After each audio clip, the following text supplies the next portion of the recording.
On October 6, 2019, Christine Melton and her friend Stephanie Sailors had gone to Bud Alive, a live music bar in Fort Myers, Florida. It would be a night that would change lives forever.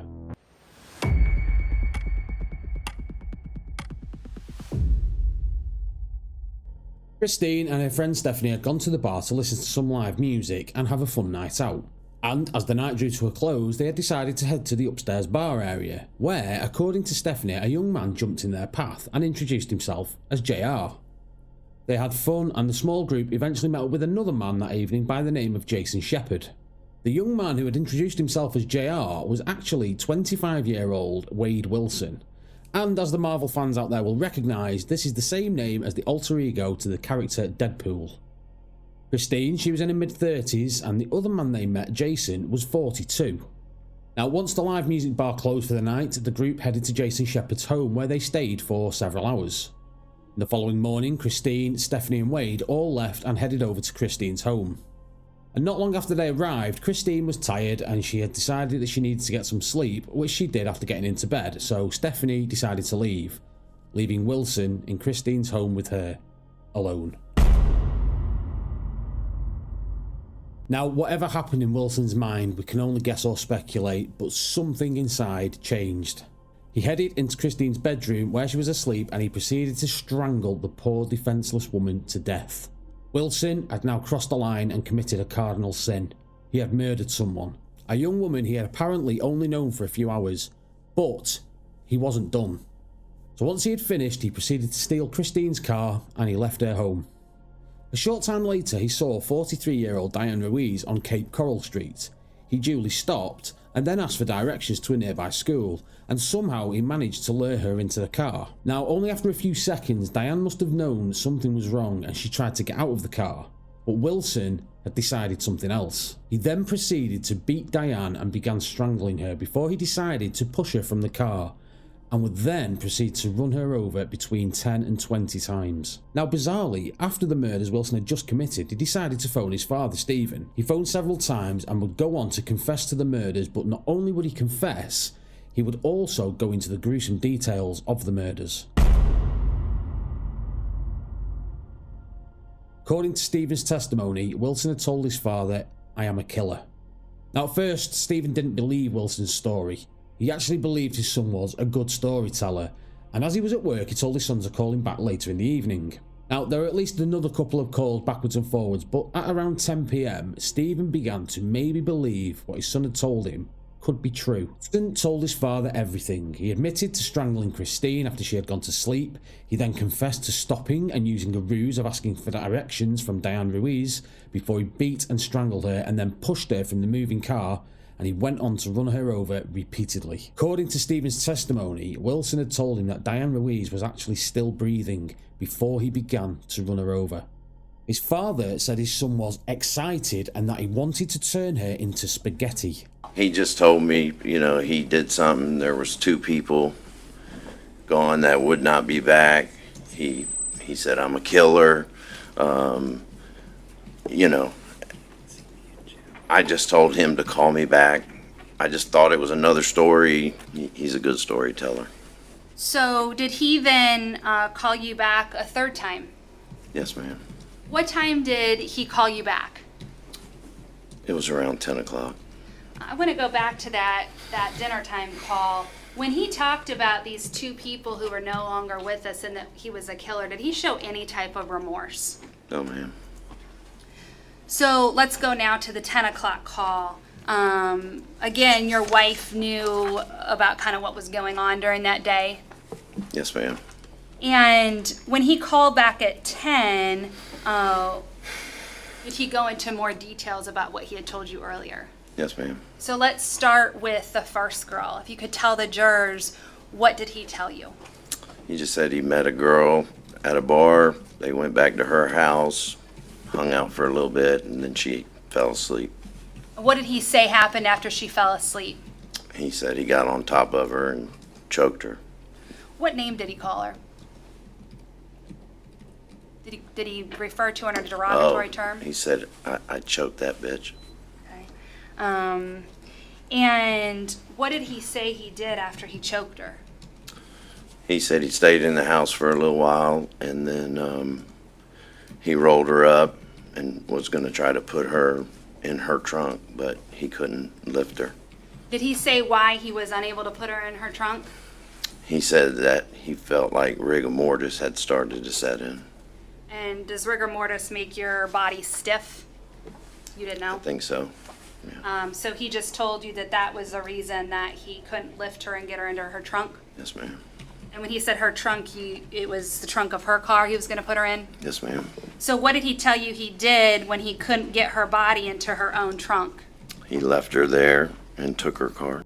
Now, on first hearing his son's confessions for the murders, Stephen's first instinct was a natural father's instinct, and that was to try and help his son. But once Wilson had gone into sordid detail about the murders, that's when Stephen knew that he couldn't help his son and he had to have him picked up by the police. But he would need to do this without alerting Wilson. He put his phone on speaker during the conversation, and with Wilson's mother listening in, she relayed all the information to the police. Stephen crafted a story that he was going to help his son. He asked him where he was, and he was going to get an Uber out to him as soon as he could. But instead, it would be the police that arrived on the scene, and they promptly arrested Wilson on October 8th, 2019. Just a quick one, guys. If you made it this far into the video, could I ask you a small favour, and that is to hit the like button. It is one click, and it really does help out the channel. Thank you. Also, let me know your thoughts on this case in the comments section. Christina's body was found at her home, wrapped and tied up. There were signs of a struggle as shown by her broken fingernails, as well as internal and external bruises. This showed that Christina put up a fight and fought for her life, but ultimately she would lose that battle. Christine's friend Stephanie Saylor would testify that Christina was a cat lover and described her as a great friend. She told the court that she and Christina had lived in Colorado before they moved to Cape Coral, Florida together. We were inseparable. Moved across the country together, lived together all through our 20s, and then ended up moving to Florida to be close to all of our family down here. Where else did you live across the country with Christine? We lived in Colorado together as well. Now, did you both end up here in Cape Coral, Florida? Yes. Back in October of 2019, were you working? Yes, Christine and I both worked at Duffy's in Cape Coral. What type of employer is Duffy's? It was a restaurant and bar, and we both waited tables there. Was Christine dating anyone back in October of 2019? No, Christine was not dating anybody. Were you dating anyone? No, I was not. Where did Christine live at the time? Christine lived in Cape Coral off of Tudor Drive. What type of home did she live in? It was a duplex apartment. Did she live with anyone? She lived alone. Did she have any pets?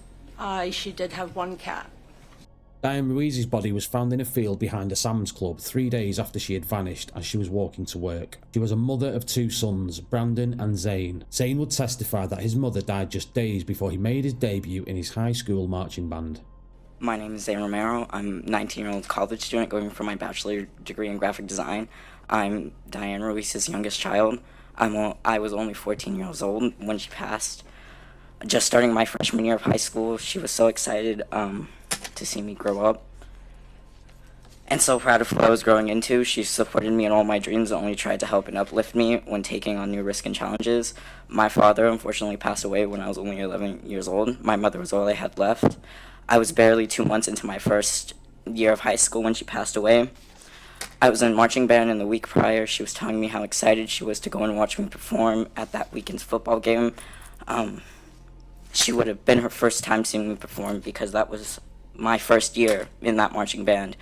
She never got to see me perform, and I never got the experience of seeing her in the crowd. My mother supported my dreams and only ever wanted me to succeed in life. She always reassured me that my life wasn't going to end if I got a C in math. She always made sure that all the hard work I was putting into my education wasn't going unnoticed. She would always show up with random gifts that helped me. After the trial on June 12, 2024, Wilson was found guilty on 2 counts of murder in the first degree, grand theft, battery and burglary, as well as petty theft. Now, Wilson's defence claimed that their client suffered with a mental illness and drug addiction, and it was this that caused his despicable actions. But Wilson did not testify in his own trial. Dr. Mark Mills claimed he suffered from some kind of psychotic disorder, But Sarah Miller, the assistant state attorney who was prosecuting the case, rejected this theory as not credible and that Wilson was under the influence of lust, of power, of control, and of hate. So Sarah Miller and the State Attorney Prosecutor's Office would ultimately seek the death penalty, and the jury voted 9-3 and 10-2 in favour of this sentence. Sarah Miller would call his actions shockingly evil and vile, a statement that was eerily similar to the statement uttered by Judge Edward Cowart as he convicted the notorious serial killer Ted Bundy. The court finds that both of these killings were indeed heinous, atrocious, and cruel, and that they were extremely wicked, shockingly evil, vile, and the product of a design to inflict a high degree of pain and utter indifference to human life. Link is in the description for our video on Ted Bundy. Now, during the trial and even after hearing that he could be facing the death penalty, Wilson remained emotionless, his heavily tattooed face hardly twitching. Now, strangely, Wilson did not have the facial tattoos back in 2019. It would appear that these had been done during his incarceration, and there are court documents that claim the tattoos could be associated with a white supremacist prison gang known as the Unforgiven. However, Christopher Magyarix, a research fellow of the Anti-Defamation League, claims none of the tattoos indicate any affiliation with that particular gang. But he did go on to say that several of the visible tattoos are blatantly white supremacist. Now, I'm not going to go over every tattoo on Wilson's face, especially the ones that are symbols of white supremacists, but they are clear and obvious if you look.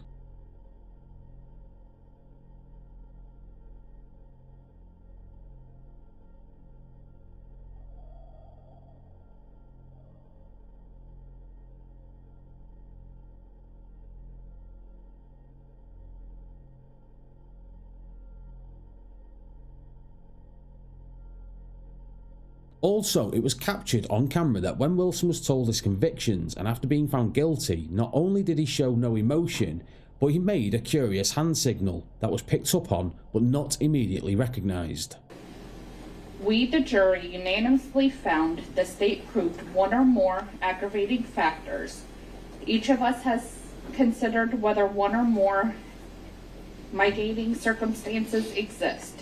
Each of us has weighed whether the proven aggravating factors are sufficient and whether the proven aggravating factors outweigh any proven mitigating circumstances.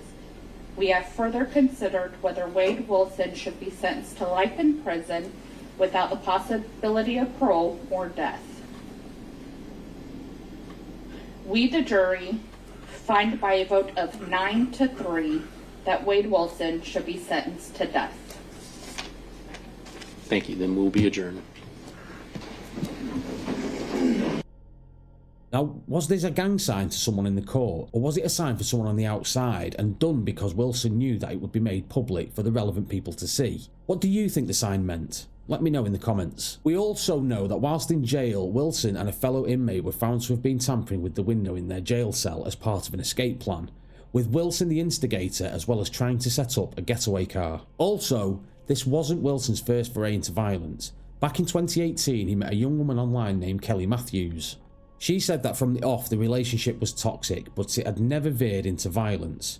But Wilson had started to use drugs, and on February 2019, after agreeing to go to rehab, Wilson backed out. But he then told her he was willing to go to rehab down in the Florida Keys, but she knew this wasn't true and that he wanted to go and meet someone there instead. So they went back and forwards, and this escalated into an argument in a parking lot, and after they got back into the car, Wilson snapped. He began to choke Kelly to the point she began to black out. He then, according to her testimony, pushed her to the floor of the car, cut off her clothes with a knife, put her in the back of the car and sexually assaulted her. After which he tied a shirt around her face and tied her up using bin bags and gagged her.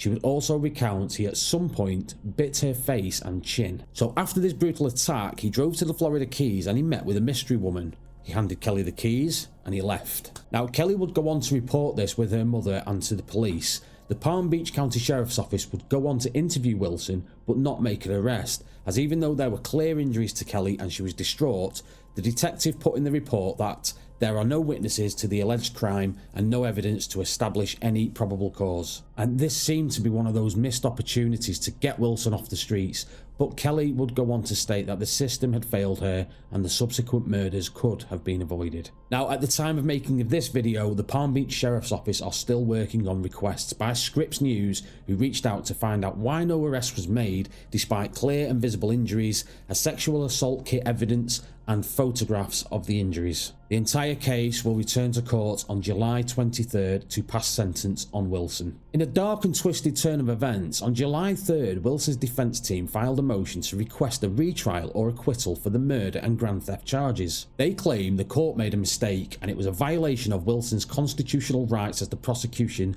used a new law that allows the death penalty recommendation with as few as 8 jurors from a jury pool voting in favour. Before this law change, a unanimous vote was required, and the motion also pathetically argues that he should have had separate trials for the various charges and that the state failed to prove Wilson had possession of Christine's car without her consent. Judge Nicholas Thompson is yet to rule on the motion.